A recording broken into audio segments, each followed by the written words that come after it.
இந்தியாவில் ஆங்கிலேயர்களுக்கு எதிராக 1857ஆம் ஆண்டு நடைபெற்ற சிப்பாய் கழகமே முதல் சுதந்திர போராட்டம் என்று கூறப்படும் நிலையில், அதற்கு வெகு காலம் முன்பாகவே தென் தமிழகத்தில் கிளர்ச்சி வெடித்ததற்கான சான்றுகள் உள்ளன.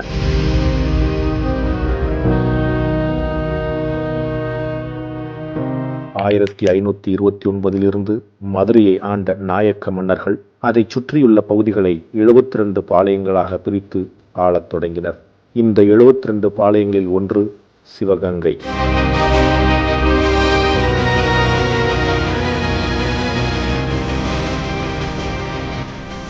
இந்த பாளையத்தை 1749ஆம் ஆண்டு முதல் முத்து ஒடுகநாதர் என்பவர் ஆண்டு வந்தார். இவர் ஆங்கிலேயர்களுக்கு வரி செலுத்த மறுத்ததால் அடிக்கடி போர் மூண்டு வந்தது. ஆங்கிலேயர்களுடன் ஏற்பட்ட ஒப்பந்தத்தை அடுத்து முத்து ஒடுகநாதர் பெரிய படைபலம் ஏதுமின்றி காளையார் கோவிலுக்கு சென்றார்.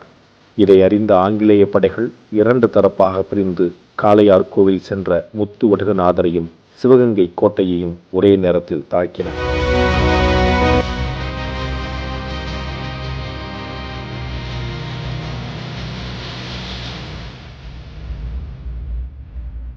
இதில் முத்து ஒடுகநாதர் பான்சோர் என்ற ஆங்கில தளபதி சுட்டத்தில் உயிரிழந்தார். இதனையடுத்து சிவகங்கை சீமை ஆங்கிலேயரின் ஆட்சிக்கு கீழ் வந்தது.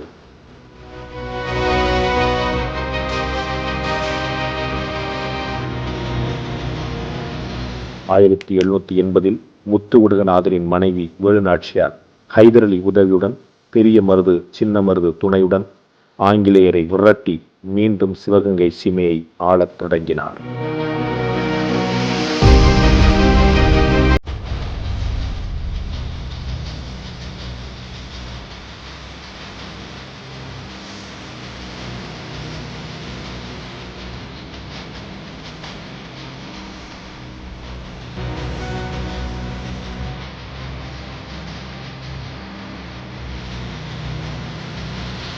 ஆயிரத்தி 1793 தனது பேத்தி அகால மரணம் அடைந்ததால் கடும் துயரத்துக்கு ஆளான வேலுநாச்சியார் டிசம்பர் 1796 25ஆம் தேதி உயிரிழந்தார்.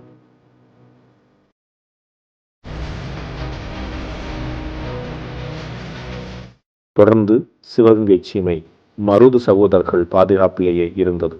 இருப்பினும் ஆங்கிலேயர்களுடன் போர் தொடரவே செய்தது. இந்த காலகட்டத்தில்தான் பலமிக்க ஆங்கிலேய படையை வெல்ல ஒரு வலுவான கூட்டணி அமைக்க வேண்டிய அவசியத்தை உணர்ந்த சின்ன மருது அதற்கான வேலையில் இறங்கியிருந்தார்.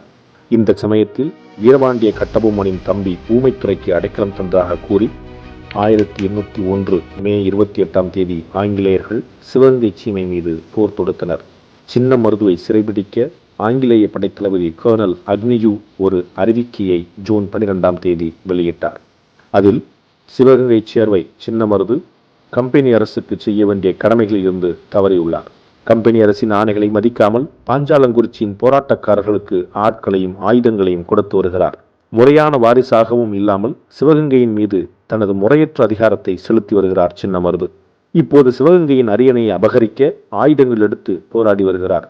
இதனால் கம்பெனி அரசு சின்ன மருதுவையும் அவரது ஆதரவாளர்களையும் தண்டிக்க கர்னல் அக்னியூவை ஒரு படையோடு அனுப்பியுள்ளது. மேலும் முறையான வாரிசை சிவகங்கை சீமை அரியணையில் அமர்த்தவும் அறிவுறுத்தியுள்ளது. எனவே வாரிசு உரிமையை கோருபவர்கள் யாராக இருந்தாலும் அதற்கான ஆவணங்களோடு அக்னியூவை அணுகவும். அவர்களுக்கு போதுமான பாதுகாப்பு அளிக்கப்படும்.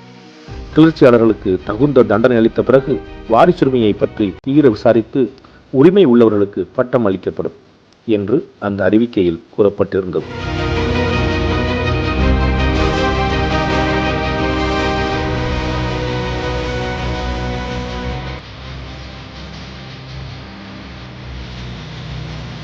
இந்த அறிவிக்கைக்கு பதிலடியாக திருச்சியில் சின்ன மருது மறுப்பு அறிக்கை ஒன்றை வெளியிட்டார். அந்த அறிக்கை ஜம்புத்வீப பிரகடனம் என்று அழைக்கப்படுகிறது. ஜம்பு என்றால் நாவல் மரம், ஜம்பு தீபம் என்றால் நாவல் மரங்கள் நிறைந்த தீவு என்று பொருள். இந்தியா ஒரு காலத்தில் வடமொழியில் ஜம்பு தீபம் என்றும் தமிழில் நாவலந்தீவு என்றும் அழைக்கப்பட்டது.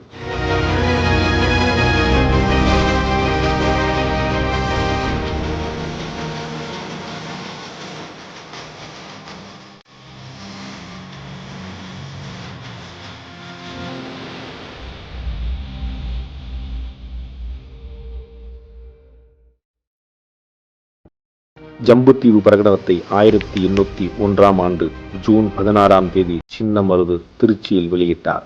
திருச்சி கோட்டையிலும் ஸ்ரீரங்கம் கோவில் மதில் சுவரிலும் இந்த பிரகடனம் ஒட்டப்பட்டது. அந்த பிரகடனத்தில் அந்தணர்கள், சத்திரியர்கள், வைசியர்கள், சூத்திரர்கள், முசல்மான்கள் முதலான அனைத்து இனத்தினரும் ஆங்கிலேயருக்கு எதிராக போர் தொடுக்க வேண்டும். உங்களிடையே ஒற்றுமையும் நட்பும் இல்லாத காரணத்தால் ஐரோப்பியரின் சூழ்ச்சியை புரிந்து கொள்ள இயலாமல் உங்களுக்குள் ஒருவரை ஒருவர் பழிதூற்றிக் கொண்டது மட்டுமின்றி நாட்டையும் அந்நியரிடம் ஒப்படைத்து விட்டீர்கள். இந்த ஈனர்களால் இப்போது ஆளப்படும் பகுதிகளெல்லாம் மக்கள் பெரிதும் ஏழ்மையில் உழல்கிறார்கள். சோற்றுக்கு பதில் நீராகாரம்தான் உணவாக உட்கொள்கிறார்கள். உடம்பில் ஐரோப்பியனின் ரத்தம் ஓடாத அனைவரும் ஒன்று சேருங்கள். இதை படிப்பவர்களோ கேட்பவர்களோ இதில் கூறியிருப்பதை பரப்புங்கள். எவனொருவன் இந்த அறிவிப்பை ஒட்டப்பட்ட சுவரிலிருந்து எடுக்கிறானோ அவன் பஞ்சமாபாதங்களை செய்தவனாக கருதப்படுவான் என்று இருந்தது. அப்படிப்பட்ட தேசபக்தியும் சமூக ஒற்றுமையும் இனமானமும் அரவணைப்பும் போர்க்குணமும் ஒருங்கே கொண்ட அந்த ஜம்பு தீப பிரகடனம் வெளியிடப்பட்ட நாள் ஜூன் 16.